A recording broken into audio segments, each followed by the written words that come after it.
የሴቶችን ተጠቃሚነት ለማረጋገጥና በሀገራችን ሁለንተናዊ እድገት ግስጋሴ ውስጥ የበኩላችሁን ሚና እንድትወጡ ለማስቻል የተለያዩ ስራዎችን በመስራት ላይ የሚገኝ ቢሆንም አሁንም ከሰራነው ይልቅ ያልሰራናቸው ስራዎች እጅግ እንደሚበዙ እናምናለን።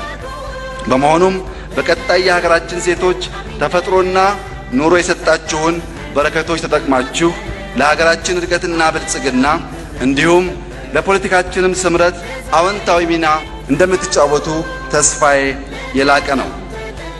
አገራዊ ማንነታችን ያለ እናንተ ያለ ኢትዮጵያውያን ሴቶች ምንም ነው።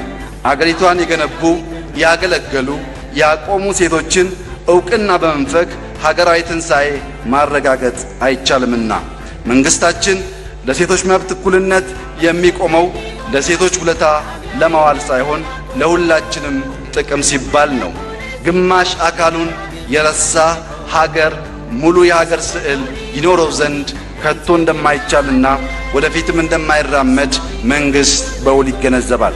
በመሆኑም መንግስታችን ከዚህ ቀደም ከነበረው ፍጥነትና የትግበራ ስኬት በላቀ መልኩ ለሴቶች ሁሉን አቀፍ ተሳትፎና ተጠቃሚነት በቁርጠኝነት ይሰራል።